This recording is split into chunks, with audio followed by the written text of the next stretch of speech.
Hey guys, it's Booth Dog here. Um, I'm doing well. I hope every single one of you is also. I hope you're doing well. Your families are well. I hope everyone is safe. I hope you're staying safe, staying in, not going out. I hope you're getting everything you need. Um, these are interesting times.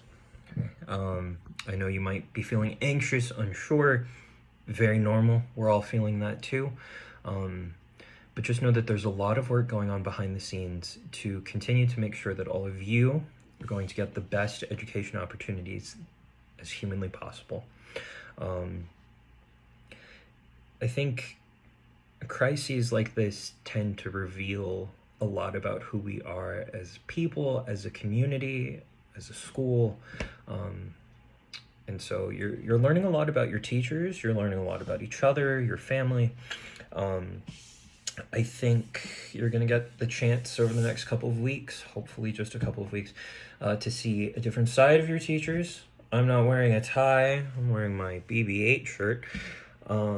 You're going to see us a little more relaxed at times, I think. That's good. Just know that we're also working pretty diligently.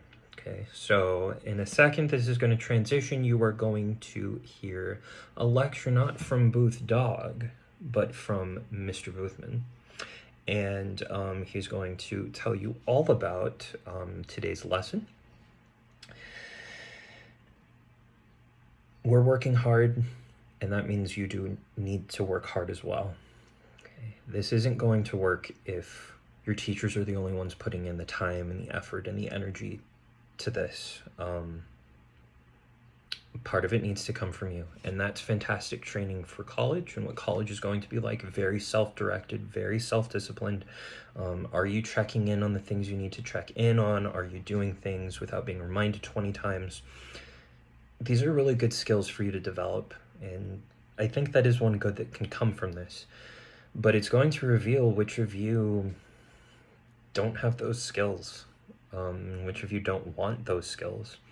So I genuinely hope that you're taking this seriously. I hope that you enjoy Mr. Boothman's lesson. As dry as it can be at times, I do apologize. But keep it up, do your best, stay safe. Here we go. Alright, well, just like normal class, I want to start with a few announcements. First of all, okay, as I posted on Google Classroom, I had told you before that I intended to do like a short unit exam, so like a unit quiz after 10.3. Okay, clearly I've changed gears a little. Instead, we will just do one very long unit exam at the end of this unit. I'm already thinking of ways to help accommodate you and make that exam a little more manageable, considering the circumstances.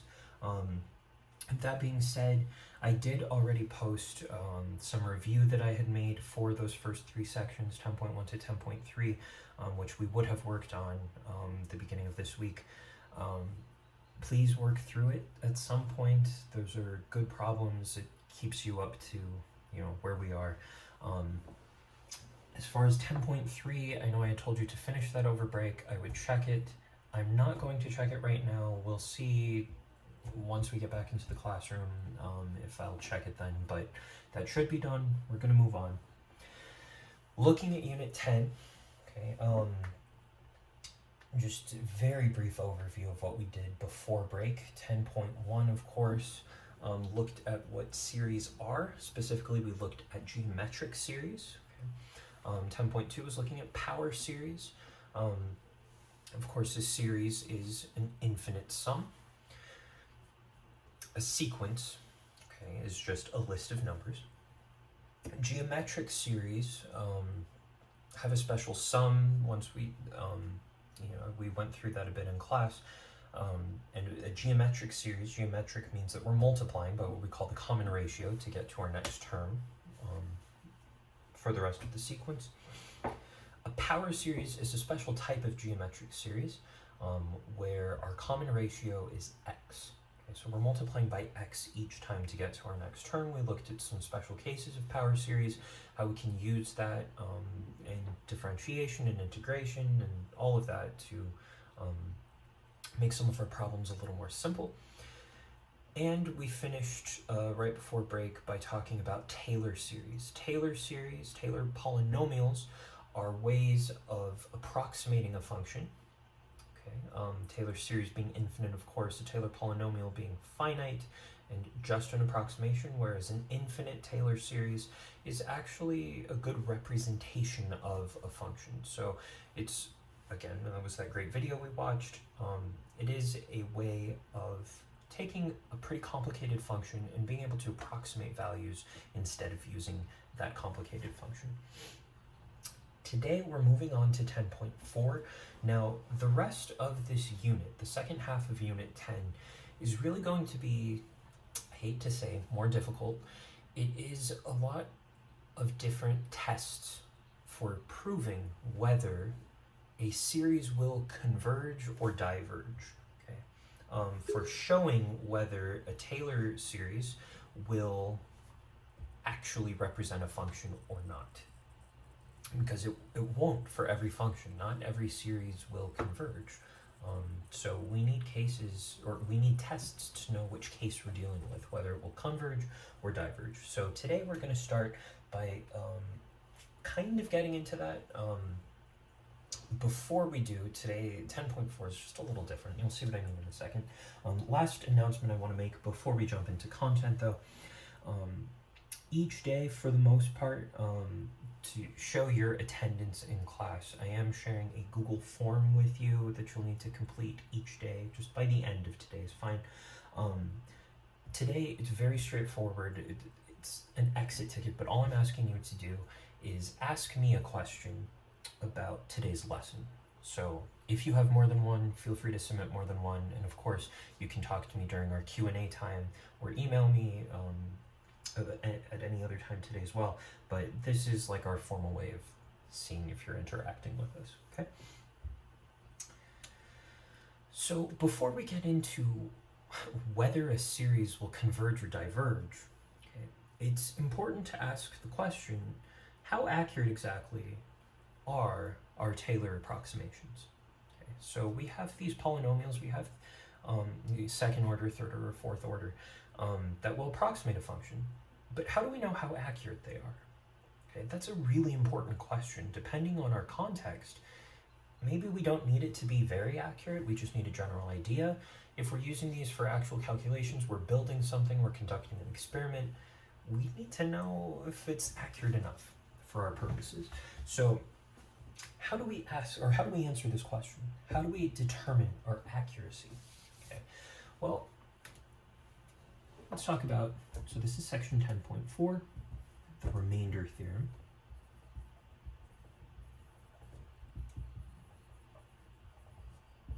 And as we get started with notes, just a word, I know some of you have asked about getting your binders. I mean, teachers aren't even allowed back on campus. There's no way for me to get you guys in there to get your binders. I really do apologize for that. If there's any notes or anything that you need desperately, then please let me know and I'll try to send you anything that I have. But, for now, try to find some scratch paper, find a notebook to write these notes on. If you can, print the mastery sheet, which I've shared with you on Google Classroom as well. I know printing's not an option for everybody. It's okay if you can't. But try to continue as normal. These notes put somewhere, and then once we jump back in to the classroom, hopefully in a couple of weeks, then you can go ahead and just put those back in your binder. Okay? So, the remainder theorem. This is alternatively known as Taylor's theorem. If f of x has derivatives of all orders in an open interval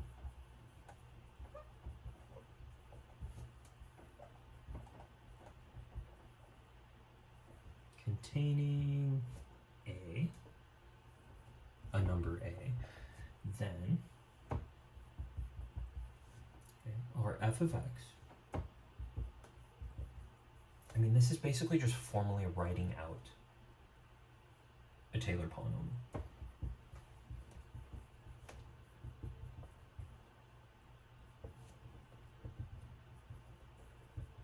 So this is something that we have in our notes already, but I am going to change something right here. This is not a Taylor series. This is a polynomial, which means that it ends. And so our actual function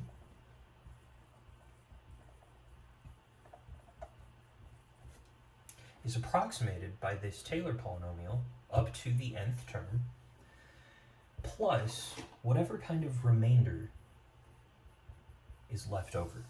Whatever remainder remains. And so we can simplify all of this, our Taylor polynomial, as simply our nth order Taylor polynomial. So nth order Taylor polynomial plus whatever our remainder happens to be. So this Rn of x, this remainder term, is called the error term, or alternatively, I love this name, I love this word, the Lagrange form of the remainder. Okay, Lagrange, if you continue on in your study of math, you'll hear all about Lagrange. Pretty famous mathematician. Feel free to look him up, but I'm not going to go into any details right now. So, Lagrange form of the remainder. Okay. So, in a sense, how can we find what this Rn of x equals? Well, if we have f of x equals our Taylor polynomial plus our remainder, then our remainder term, this is just an equation, should equal f of x minus our Taylor polynomial. And in general, this is a formula that we're going to use. If you need to finish writing this down, go ahead and pause at this point to get it down, because I am going to erase right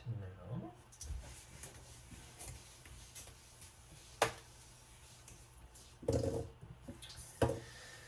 Alright, so we have a formula that will kind of give, I mean, it will give us the remainder, but it's kind of useful, okay? I mean, do we always know the actual function and the Taylor polynomial? Not necessarily, but it's helpful to answer our question, how do we know how accurate our approximation is, to know exactly how big this remainder is. Because if it's a really small remainder, okay, think of just normal long division. If you have a small remainder, then our approximation is pretty good. Okay? If it's a huge remainder, then maybe it's not so good. And so it will suffice to come up with some bounds on this remainder term. In other words, is this remainder, okay, less than or equal to something reasonable? These bounds are what we would call the Lagrange error bounds, okay, based on the Lagrange form of the remainder. I'm just going to say Lagrange as much as I possibly can. Now, depending on their kind of series, there are two ways to find these bounds.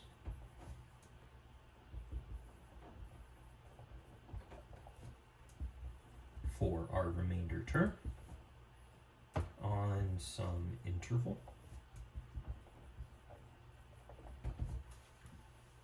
Okay, first, for a general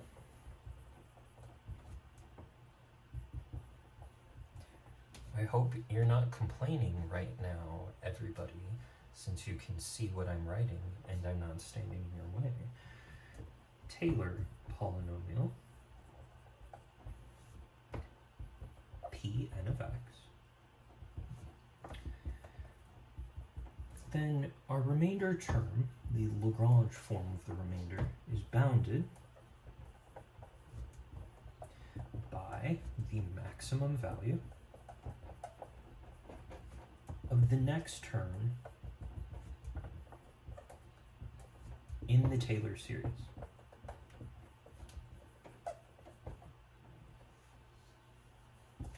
Okay, so let's break that apart for a second.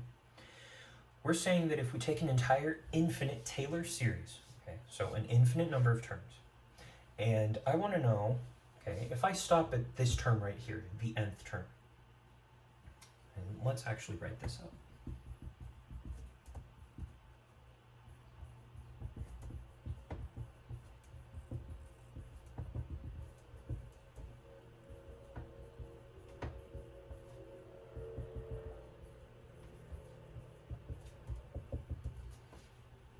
If I stop right here and call all of this our Pn of x, our nth order Taylor polynomial, how accurate is this?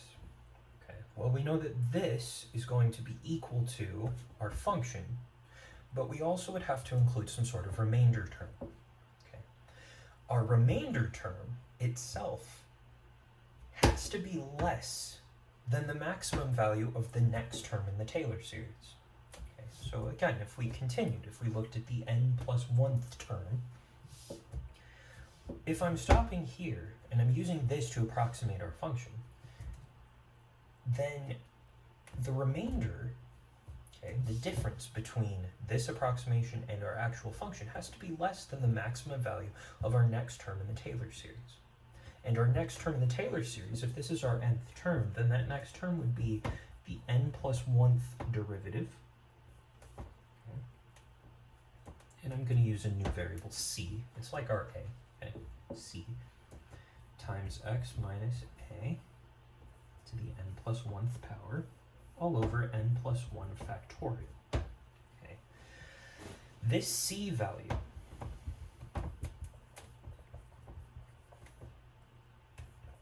is the value on whatever interval we're considering that maximizes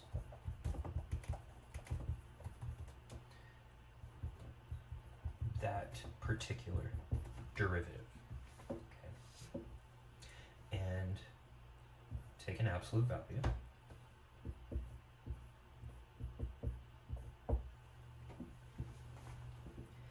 There we are.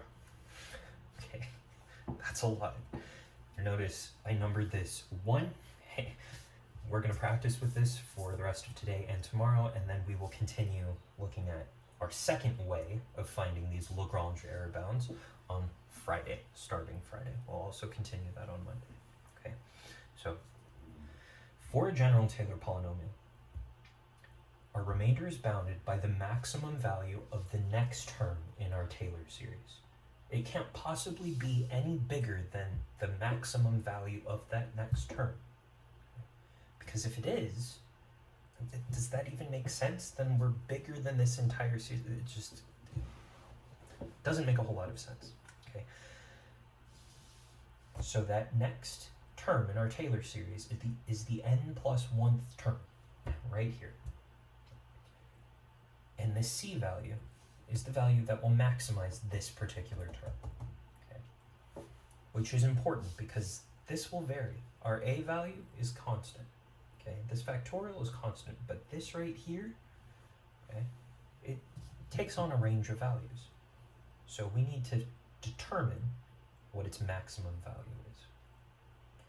This formula right here is something that we're going to use, something you should get very comfortable with using. So let's look at using this formula for a couple of examples.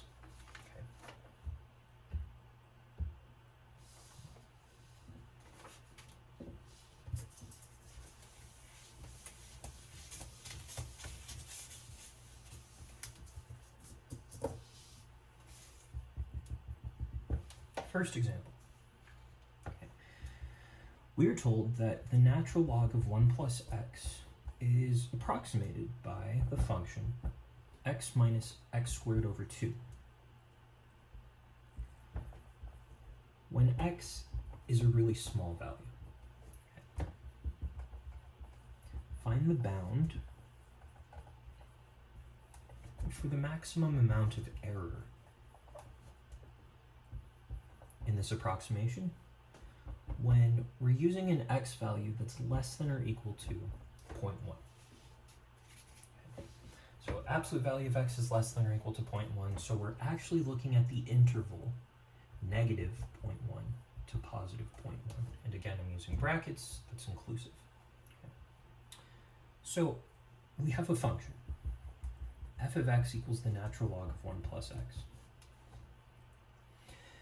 We are approximating it with this Taylor polynomial, and we can see we have x squared, so this is the second order Taylor polynomial. So our remainder term must be bounded. It must be less than or equal to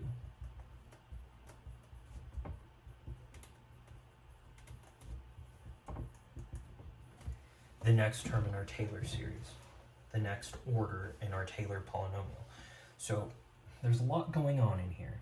Okay, we actually know more than we think we do, but let's focus right here on this f triple prime of c. Okay, now f triple prime of c, remember c is the value that will give us, or c is the number that will give us our maximum value of that derivative. So we need to maximize the third derivative of our function. So if f of x is the natural log of 1 plus x, then f prime of x is 1 over 1 plus x. Hopefully we're okay with that.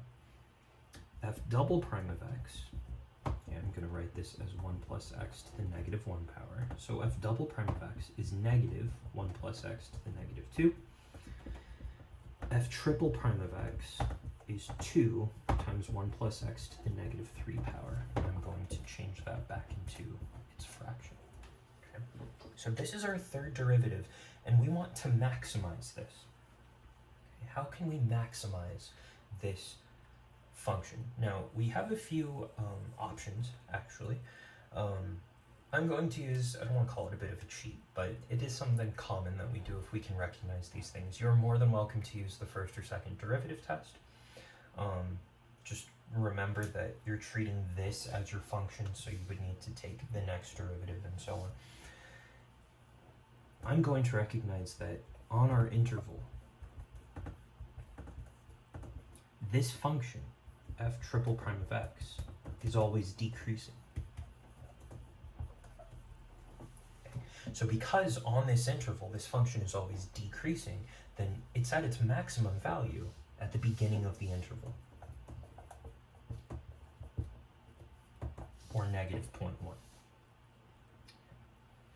Which means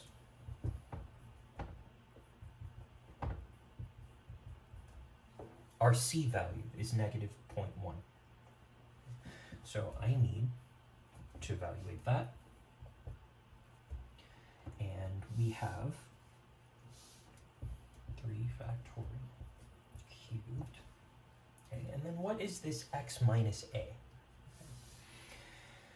Well, a, if you recall, is our center. Okay, where have we centered this Taylor series, this Taylor polynomial? And it's actually centered at 0. Okay, centered at 0. So x minus a is just x. Okay. And what is our value for x?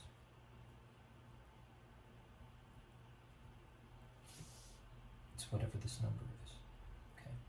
This c value, what did we plug in to this term? That's also what we're plugging in for x. So let me erase this. Oh, actually we kind of need that. Okay. So f triple prime of negative 0.1, I am plugging that in right here. This was our third derivative. Okay. And we get a pretty unpleasant value. I have the final answer. I'm just gonna trust that you'll follow along with me. So whatever this value is, we have 2 over 1 plus negative 0.1 cubed times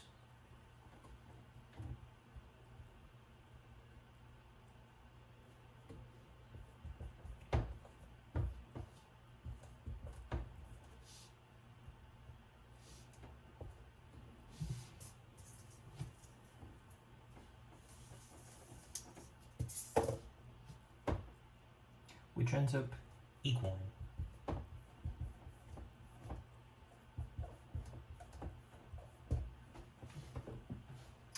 So our remainder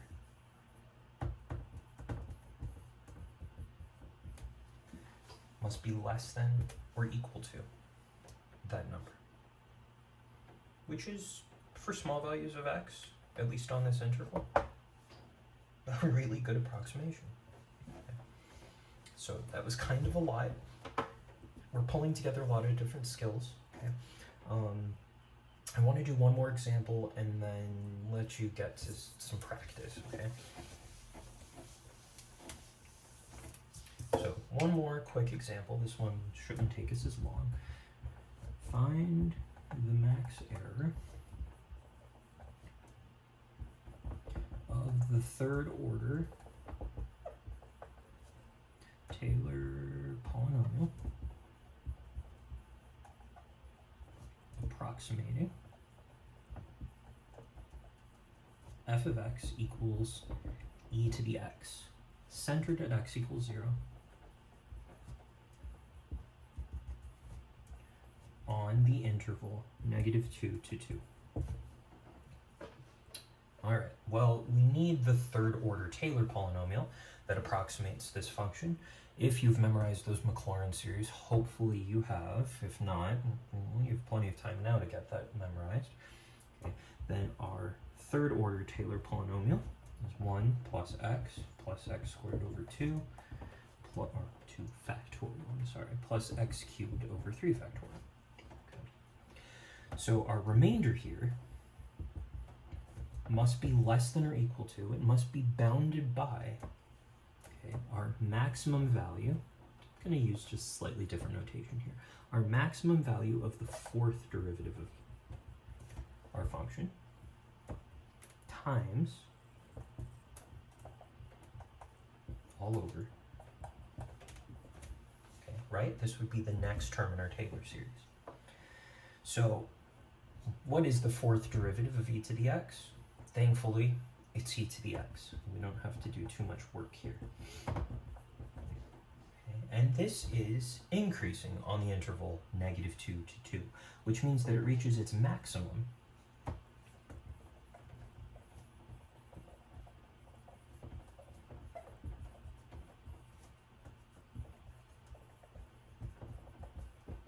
at x equals 2. So what is the fourth derivative evaluated at 2? It's e to the 2. Okay. Our a is 0. We're plugging in 2 for x. And we can approximate all of this